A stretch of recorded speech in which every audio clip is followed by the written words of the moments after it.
마태복음 6장 10절 말씀입니다. 10절 말씀 중에 구체적으로는 하반절 말씀인데요. 우리 10절 말씀 우리도 다 함께 읽어봤으면 좋겠습니다. 함께 읽겠습니다. 그 나라를 오게 하여 주시며 그 뜻을 하늘에서 이루심 같이 땅에서도 이루어 주십시오. 아멘.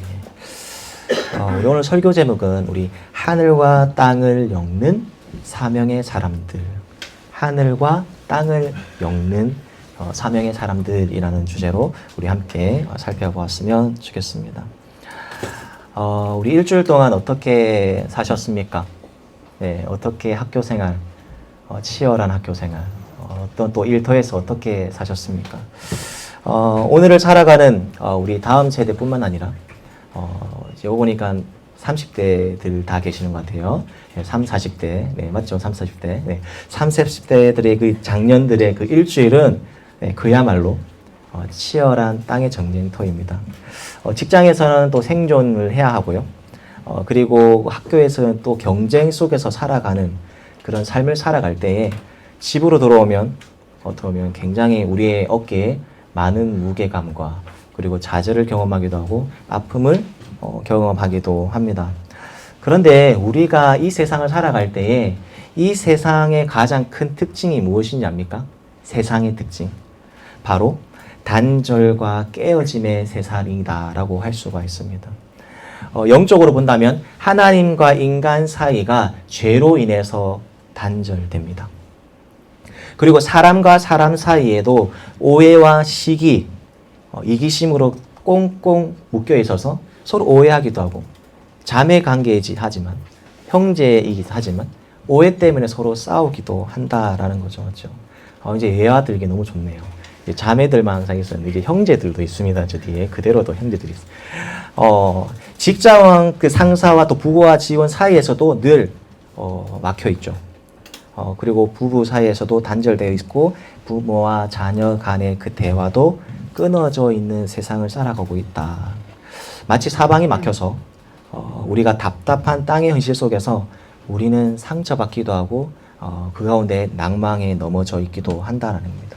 그래서 이 사방이 꽉 막힌 현실을 보면서 왜 이렇지? 내가 살아가는 세상은 왜 이래? 직장 생활 왜 이래? 학교 생활은 왜 이래?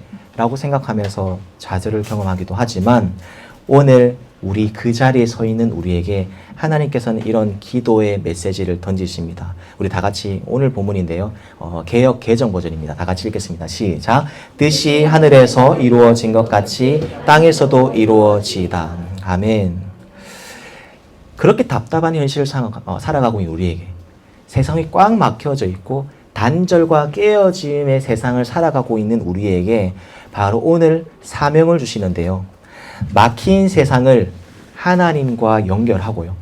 사람과 사람 사이에 이어주는 중재자 역할을 감당해라 라고 하면서 오늘 시대적 사명을 우리에게 주시는 줄 믿습니다. 아멘. 네. 우리 이 땅 보면서 좌절하고 한숨 쉴 게 아니라 하나님과 사람 사이, 세상 사람들 사이에서 중재자 역할, 그리고 사람과 사람 사이에 그 중재자 역할을 해라고 오늘 뜻이 하늘에서 이루어진 것 같이 땅에서도 이루어지다라는 기도를 우리에게 가르쳐 주시는 줄 믿습니다.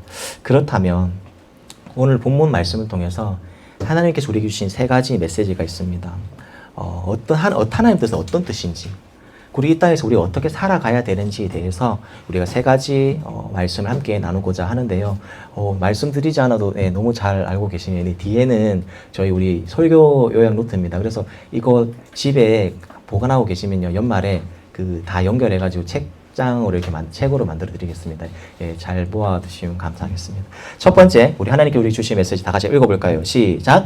하늘의 가장 큰 뜻은 막힌 담을 허물고 하나 되게 하는 구원입니다. 하나님이 가장 위대하시고 하나님이 가장 귀하게 여기시는 그 하나님의 뜻은 구원이에요. 구원. 영혼 구원. 다시 말해서 우리가 이 땅을 살아갈 때에 항상 하나님 뜻이 무엇인지에 대해서 늘 고민하기도 합니다. 그리고 하나님 뜻이 아니라 내 뜻을 이루기 위해서 늘 우리는 집중하죠. 어떻게 하면 성공할까? 어떻게 하면 더 유명해질까? 어떻게 하면 조회수가 더 많이 나올까? 그렇죠? 어떻게 하면 주목받을까? 라고 생각하면 우리의 관심은 늘 땅에 있지만 하나님의 뜻은 바로 하늘에서 완벽하게 이루어진 그 구원의 뜻이 이 땅 가운데서도 그 구원의 사역이 이루어지기를 소망하는 마음이 하나님의 마음이며 그 마음을 쫓아 살아가는 우리들의 마음인 줄 믿습니다. 아멘. 다시 말해서 하나님이 가장 귀하게 여기시는 사역은 죄로 인해 깨어진 세상을 다시 연결하는 그 구원과 화해의 계획입니다. 하나님은 영혼 구원을 위해서 자신의 소중한 독생자 예수 그리스도를 이 땅에 보내주신 거예요. 그 십자가의 사건을 통해서 깨어진 우리가 하나님의 자녀가 될 수 있는 놀라운 은혜를 경험하게 된 줄 믿습니다. 하나님의 관심은 바로 십자가의 사건을 통해서 하나님 많은 자들이 주님께로 돌아오는 일에 관심이 있다. 에베소서 2장 14절 한번 읽어볼까요? 시작. 그는 우리의 화평이신지라 둘로 하나를 만들사 원수된 것 곧 중간에 막힌 담을 자기 육체로 허시고. 아멘. 그 예수님께서 이 땅에 오셔서 둘로 되었던 나누어졌던 우리를 하나로 만드셨고요. 원수 되었던 우리가 하나님 사이에 막힌 담이 있었던 우리가 하나님이 그 가운데 갈 수도 없었던 우리가 예수 그리스도의 그 십자가의 사건을 통해서 하나님의 자녀로 만드는 그 사역을 위해서 이 땅에 예수님 오셨다라는 사실. 그리고 그것이 가장 하나님의 관심이 가장 크다라는 사실을 우리가 꼭 기억했으면 좋겠습니다. 예수님은요, 하늘과 땅을 연결하는 최고의 중재자였습니다. 깨어진 우리가 감히 하나님께 나아갈 수 없었던 우리가 예수님이 십자가에서 죽으시고 며칠 만에 부활하셔서 3일 만에 부활하셔서 그 구원을 완성해 주셔서 우리가 이제 하나님의 자녀가 되었던 그런 놀라운 은혜를 경험하게 된 것이다 라는 겁니다. 그러므로 우리가 뜻이 하늘에서 이루어진 것 같이 땅에서도 이루어지다라는 이 기도는 예수님이 하셨던 그 중재의 역사가 이 땅 가운데 살아가는 우리를 통해서 일어나게 하옵소서라는 그런 중보적인 기도인 줄 믿습니다. 아멘. 사랑하는 성도 여러분, 교회의 관심은요, 다른 것에 있으면 안 됩니다. 이벤트가 뭐 중요하죠. 이벤트가 많은 교회, 결국엔 이벤트로 망하죠. 교회의 관심은 한 영혼입니다. 아멘. 그 한 영혼에게 복음을 전하는 것, 복음을 전하기 애쓰는 것, 그리고 죽어가는 영혼들에게 살리는 복음, 그리고 긍휼과 선교로 그들을 세우는 것, 그것이 교회의 존재의 목적인 줄 믿습니다. 교회는 동아리가 아니에요. 이 세상에 많은 동아리들 있죠. 그 동아리들은 자기의 유익을 위해서, 육체적인 유익을 위해서 모이고 흩어집니다. 그 유익이 없어지면 뿔뿔이 해산하기도 합니다. 그러나 교회의 존재의 목적은 한 영혼에 있는 줄 믿습니다. 그 영혼을 전도하고 그 영혼을 사랑하는 것, 예수님이 끝까지 잃어버린 한 영혼을 위해서 걸어가셨던 것처럼 그 한 영혼을 위해서 어디 있든지 찾아가고 걸어가고 그 영혼을 위해서 애쓰는 것이 교회의 존재의 목적인 줄 믿습니다. 아멘. 다시 말해서 여러분, 하나님의 관심은 죄로 죽어가는 그 영혼에 있다라는 사실을 오늘 이 아침에 다시 한 번 더 그것이 하나님의 뜻이다라는 사실을 기억하는 오늘 아침이 되었으면 좋겠습니다. 자, 그렇다면 그 중재자의 사명을 우리가 갖게 되었다 했잖아요. 그 중재자의 사명을 갖기 위해서는 그럼 우리 어떻게 해야 되는가?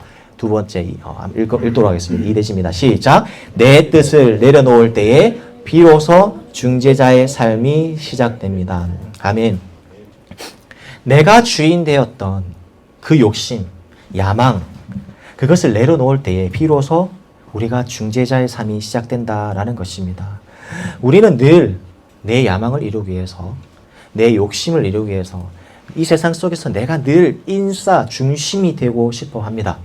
그래서 인싸가 되지 못하고 중심이 되지 못하면 좌절하기도 하고요. 내 욕심을 이루지 못하면 어떻게 보면 기분이 좋지도 않기도 하고요. 내 야망을 이룰 수 없으면 실망하기도 합니다. 우리는요, 하늘의 중재자인데요. 하늘의 중재자는 내 목소리를 높이는 사람이 아닙니다. 내 야망을 드러내고 내 어떻게 보면 열심을 이루기 위해서 살아가는 것이 우리 하늘의 중재자가 아니라 하늘의 중재자는 이런 모습입니다. 내 고집을 내려놓는 것. 내가 주인 되려고 했던 것, 모든 것을 주님 내려놓습니다. 내 뜻이 꺾이고 하나님의 다스림이 임할 때에 비로소 그때부터 사람들을 향한 긍휼과 사랑이 시작된다라는 사실을 꼭 기억했으면 좋겠습니다. 내가 주인이 되어가지고요, 막 사람들을 내 뜻대로 하려고 하고, 내가 주인이 돼서, 저 사람 그렇게 하면 안 돼. 저 사람 그게 문제야. 이것이 문제야. 근데 이것이 문제야 하는 사람이 문제죠, 맞죠? 그렇게 문제라고 말하는 것이 아니라, 내 주인 되었던 걸 내려놓고, 그렇죠? 비로소 중재자의 삶을 감당하며, 사람과 사람 사이의 화목의 직분을 감당할 때, 비로소 그때부터 하나님의 사랑과 하나님의 긍휼이 그때부터 땅 가운데 이루어진다라는 사실을 꼭 기억했으면 좋겠습니다. 우리가 목요 기도회 때 우리 지난 시간까지 다니엘 시리즈를 함께 나눴어요. 다니엘이 바로 하늘과 땅의 중재자 역할을 감당했던 사람입니다. 다니엘 성경을 보면요, 어떻게 보면 포로 출신의 정치가였어요. 나중에 총리들을 세우는데 그 몇 총리들 중에 가장 으뜸으로 세워질 정도로 굉장히 이렇게 큰 일들을 감당했던 다니엘인데요. 근데 그때 많은 다니엘을 싫어해서 많은 사람들이 시기하고 질투해서 이제 어떤 무시무시한 법을 만드냐면요, 어떻게 보면 왕 외에 다른 신에게 기도하면 사자굴에게 던지겠다라는 그런 조서를 만들게 됩니다. 왕이 만든 것이 아니라 다른 사람들이 시기해가지고 그 조례를 왕에게 만들어 달라고 요청합니다. 왕은 아무것도 모르고 그 조례를 만들죠. 그런데 그 소식을 들었던 다니엘이 어떻게 하느냐면요, 다니엘서 우리 6장 10절 다 같이 읽어볼까요? 시작. 다니엘이 이 조서에 왕의 도장이 찍힌 것을 알고도 자기 집에 돌아가서는 윗방에 올라가 예루살렘을 향한 창문을 열고 전에 하던 대로 하루 3번씩 무릎을 꿇고 기도하며 그의 하나님께 감사하였더라. 아멘. 다니엘은요, 왕 외에 다른 신에게 하나님께 기도하면요, 사자굴에 던지겠다는 무시한 법을 만든 것도 알고 있었어요. 땅의 계산법으로 본다면요, 어떻게 보면 잠시 기도를 쉬어야 하는 거예요. 그리고 골방에 들어가서 조용히 입을 들이집어 쓰고 그냥 기도해야 되는 거예요. 그런데 그것이 세상이 말하는 처세술이지만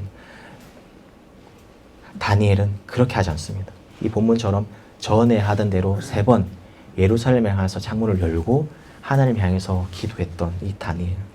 결국은 이 다니엘, 어떻게 보면 자신의 뜻, 자신의 욕망, 어떻게 보면 자신의 야망을 이루기 위해서 그것을 선택하지 않았지 않습니까? 야망을 선택하고 욕망을 선택하고 권력을 선택했으면 잠시 타협했어도 괜찮았을 겁니다. 그러나 타협하지 않고 그렇게 기도하고 하나님을 높였던 이 다니엘은 사자굴에서 죽임을 당합니까? 안 당합니까? 안 당하죠. 당하지 않고 결국 이 사건을 통해서 이방 왕이 하나님을 높이게 되는데요. 다니엘서 6장 26절 다 같이 읽어볼까요? 시작. 내가 이제 조서를 내리노라. 노란 글자 시작. 그는 살아계신 하나님이시요 영원히 변하지 않으시며 그의 나라는 멸망하지 아니할 것이요 그의 권세는 무궁할 것이며. 아멘. 결과 그 사자굴에 던졌지만 하나님은 그 사자의 입을 막으시고요, 그를 결국 살려내십니다. 그리고 조서를 통해서 이방 왕의 입으로 하나님을 찬양하는 그 놀라운 그런 은혜를 다니엘이 경험했다. 다니엘이 자신의 고집과 자신의 생존 본능, 자신의 욕망, 야망을 꺾고 하나님의 다스림을 선택하니까 이방 왕의 입을 통해서 하나님의 살아계심을 온 땅에 선포하게 되는 그런 놀라운 은혜를 경험하게 됐다라는 거죠. 그래서 다니엘이 하늘과 땅의 중재자 역할을 감당했다라는 겁니다. 자신의 뜻을 내려놓고 하나님의 뜻을 선택하자 이방의 왕 입에 통해서 하나님 사람이 살아계심을 선포하게 되는 그런 놀라운 은혜를 경험했던 다니엘처럼 우리가 그렇게 다니엘처럼 하늘과 땅의 중재자로 살아가야 될 줄 믿습니다. 아멘. 사실은 어려운 게 아니에요. 내 뜻을 꺾고 내 욕망과 야망을 꺾고 그렇게 하나님의 뜻을 향해 걸어가면 우리의 삶을 통해서 하나님께서 영광 받으신다라는 이야기입니다. 자, 그렇다면 우리가 어디에서 그렇게 사명을 감당해야 하는가? 우리 3번째 한번 다 같이 읽겠습니다. 시작. 학교와 일터, 우리의 일상이 영적 다리를 놓아야 할 선교지입니다. 아멘. 내일은 월요일입니다. 네, 벌써 깝깝하죠. 네, 친구들은 입술을 딱 물고 한숨 쉬는 친구들도 있습니다. 지옥이 시작되는 월요일. 네, 그 지옥이 시작되는 일터, 갈등이 시작되는 그 학교, 어떻게 보면 아픔이 새어 나오는 그런 가정이 하늘의 중재자로 다리를 놓아야 할 선교지다라는 사실을 우리가 꼭 기억해야 된다라는 거죠. 그냥 우리가 뭐 1년에 한 번 그것이 나쁘다는 것은 아닙니다. 선교 현장 해외에 나가서 그때만 선교하는 것이 선교가 다가 아니라 우리의 일상이 우리가 서 있는 곳이 하나님께서 맡겨진 하늘과 땅을 엮는 그 사명의 자리다라는 사실을 우리가 꼭 기억해야 된다라는 겁니다. 우리의 일상 속에서 복음을 그냥 전하십시오. 복음을 전할 때 열매를 거두시는 분은 하나님이신 줄 믿습니다. 아멘. 제가 최근에 이제 유진서 목사님 이제 부친상이 이제 나서 이제 천안에 이제 제가 이제 조문을 다녀왔습니다. 갈까 말까 수없이 고민하다가 마지막 목요일 날 가야 된다. 이거 안 가면 그렇다. 그래가지고 저 혼자 천안 아산역에 내려서 이제 천안 의료원까지 가려고 좀 교통편이 어렵더라고요. 그래서 인터넷 쳐보니까 12,000원이면 택시 타고 갈 수 있더라고요. 그래서 이제 거기서 택시를 잡아서 이제 택시 기사님을 만났습니다. 만났는데 너무 좋은 분을 만나서 서로 티키타카 대화가 잘 됐어요. 어떤 이야기까지 나왔냐면 택시 기사님이 장거리 운행을 천안에서 부산까지 왔는데 엄청 돈을 많이 벌 수 있잖아요. 택시 타고 부산까지 왔으니까. 그런데 집에 가서 돈을 가져오겠다 해놓고 돌아왔을까 안 돌아왔을까요? 네, 그 그러니까 도망갔대요. 그래가지고 그런 이야기 전 사실 처음 만났는데요. 앉자마자 제가 뭐 부산에서 왔다니까 제가 부산에서 옛날에 도둑 맞았다는 거예요. 그래서 뭐 그런 이야기 하면서 서로 그런 이야기 하다가 이제 의료원이 다 왔어요. 의료원이 다 왔는데 의료원을 보니까 산 쪽에 있더라고요. 이 의료원 끝나고 또 택시 잡기도 어려울 것 같다라는 생각이 들고, 그리고 그때 그 마음이 어떤 마음을 주셨냐면 예전에 최영주 목사님의 이야기가 생각이 났어요. 최영주 목사님 항상 택시를 타시면 복음을 전하시거든요. 내가 오늘 갑자기 이런 마음이 드는 거예요. 하나님께서 평소에 택시 안 탑니다. 오해하지 마세요. 제가 그런 부고루자 아닙니다. 그죠? 택시 안 타는데 그때는 좀 플렉스 하고 싶었어요. 너무 피곤해가지고 막 그냥 택시 타고 가자 이랬는데, 근데 그때 주신 마음이 복음을 전하라 라는 마음이었어요. 그래서 택시 기사님에게 이렇게 얘기했습니다. 택시 기사님, 한 5분만 기다려 주실 수 있겠습니까? 5분 뒤에 다시 나와서 다시 이제 천안 아산역까지 다시 태워주시면 감사하겠습니다. 그래서 결제를 먼저 그까지 도착했으니까 결제를 하고 5분 동안 이제 조문을 하고 이렇게 나와서 다시 택시를 탔어요. 천안에는 또 뭐가 유명합니까? 호두과자 유명하죠. 네. 그래서 호두과자 혹시 기사님 제일 맛있는 데 아십니까? 하니까 안다면서 또 데려가 주시더라고요. 가서 호두과자를 제 거 하나 사고 택시 기사님 거 하나 사고 타자마자 택시 기사님께 드렸어요. 드세요 이러니까 괜찮다고. 그래서 드렸어요. 드리고 나서 본격적으로 이제 본색을 드러내기 시작했습니다. 안녕하세요. 저는 부산에서 이렇게 목회를 하고 있습니다. 그래서 혹시 예수님에 대해서 아십니까? 하니까 감사하게도 자신의 둘째 아들이 교회를 다닌다는 거예요. 1년에 저는 2번 갑니다. 이러는 거예요. 언제 가십니까? 그러니까 성탄절 때, 부활절 때. 그래서 1년에 20만 원 헌금합니다. 라는 거예요. 10만 원, 10만 원씩 하신다는 거예요. 너무 잘 됐다고. 그렇게 말씀을 하면서 예수님에 대해서 이야기하면서 아담에 대해서 혹시 아십니까? 하면서 이제 아담의 범죄부터 해서 짧게 한 3분, 4분 정도 복음에 대해서 얘기를 했어요. 그러고 나니까 이분이 근데 왜 이렇게 친절하세요? 이러는 거예요. 그래서 저 이랬어요. 원래 교회 다니면 예수 믿으면 다 친절합니다. 그러니까 아니던데. 내가 택시 운행해보니까 아니던데 이러는 거예요. 교회 가자 해놓고 전화하면 장난 아니더라고. 막 입술에서 은혜로운 말들이 나온다는 거예요. 그래서 사실 그게 아니라 원래 교회 다니면 다 착합니다 말씀드리고 그렇게 복음을 전했어요. 그러면서 약속을 했는데요. 이제 빠른 시일 내 둘째 아들이 다니고 있는 교회에 나가기로 저 약속 도장을 찍고 지금 내리기 전에 V하고 이렇게 내리는 겁니다. 이 이야기 사실 인스타에 적혀 있어요. 근데 사실은 제가 이 복음을 전하고 내리면서 부산을 오는 그 KTX에서 어떤 마음이 들었냐면 오늘 이 여정이 사실은 유진수 목사님의 부친상의 목적이 아니라 이 하나님의 관심은 오늘 이 택시 기사였구나라는 사실을 알았어요. 내가 갑작스럽게 조문을 다녀왔지만 오늘 이 조문의 여정 속에서 하나님께서 원하시는 것은 이 기사에게 복음을 전하라 라는 말. 마치 예수님이 사마리아 수가성에 있는 우물가 여인에게 만나러 가야만 하셨던 것처럼. 그렇죠.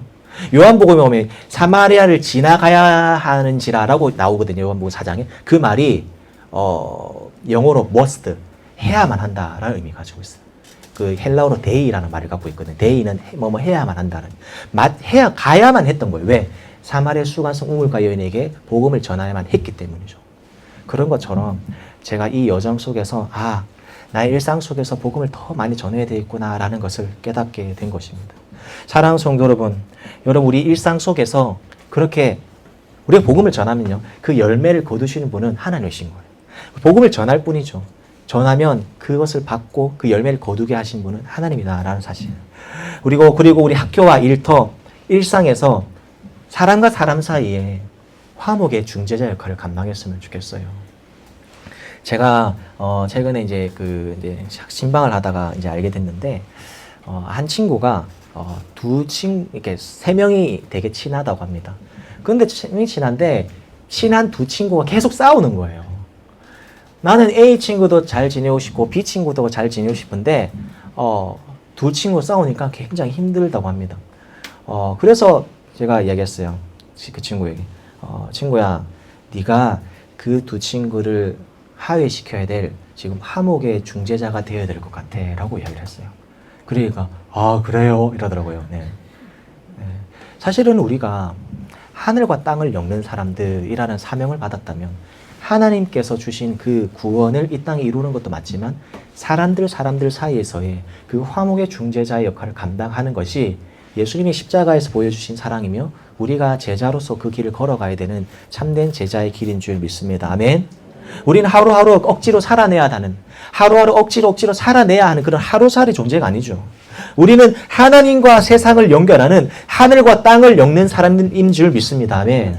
사실은 이 하늘과 땅을 엮는 사람들이라는 이 제목은요, 제가 존경하는 우리 합신 교수님, 전 총장이셨는데 조병수 총장님이 지으신 책의 그 제목이거든요.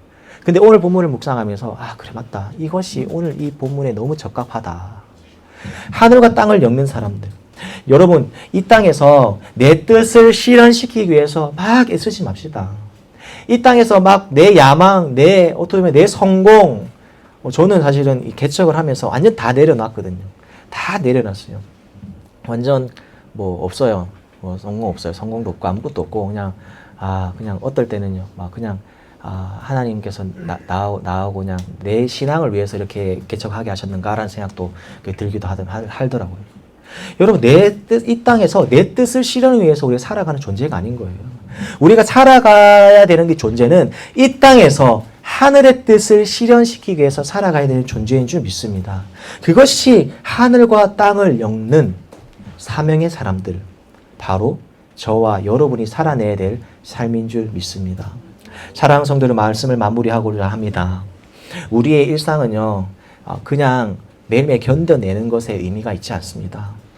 단순히 그냥 하루하루 살아가는, 그냥 밥을 먹기 위해서 살아가는 자리가 아니라 막힌 세상을 하나님과 연결하고 사람과 사람 사이를 이어주는 그런 중재자 역할을 감당해라고 우리가 주기도문에 하늘의 뜻이 하늘에서 이루어진 것까지 땅에서도 이루어 주옵소서라는 이 기도는 하나님을 향한 중보 기도이며 우리가 살아가야 될 삶의 기도인 줄 믿습니다. 매일 아침 우리가 직장을 가기 전에, 학교를 가기 전에 오늘도 나는 중재자의 삶을 감당해야 되겠다라는 마음으로 그렇게 직장을 가시고 일터에 가시고 학교에 가는 우리 하나의 식구들 다 되었으면 좋겠습니다. 그리고 그 갈등의 현장에서 벽을 쌓거나 담을 쌓거나 제가 예전에 초등산부 기도회 할 때 이런 표현을 했거든요. 우리는 선을 넘는 사람들입니다. 그렇죠? 예전에 선을 넘는 사람들이라는 프로그램이 있었거든요. 그 세계 이제 그 국선 뭐죠? 뭐랍니까 그를? 국경. 누가 국경? 집사님 감사합니다. 역시 어려운데 제가 까먹었어요. 국경을 넘나들면서 이렇게 돌아다니는 그 프로그램인데 그 말이 딱 우리구나. 우리는 선을 끊는 사람들이 아니라 선을 넘는 사람들이 되어야 됩니다. 담을 세우는 사람이 아니라 담을 허무는 사람. 벽을 쌓는 사람이 아니라 벽을 허무는 사람이 우리들이 되어야 될 줄 믿습니다. 그런 삶을 살아갈 때에 우리의 삶을 통해서 하나님 영광 받아주시고 정말 우리를 통해서 많은 사람들이 하나님을 바라보게 될 줄 믿습니다. 그런 놀라운 영광스러운 기적을 우리 삶 가운데 이뤄낼 수 있는 저와 여러분이 되었으면 좋겠습니다. 아멘. 이것이 오늘 아침 우리에게 주시는 하나님의 메시지입니다.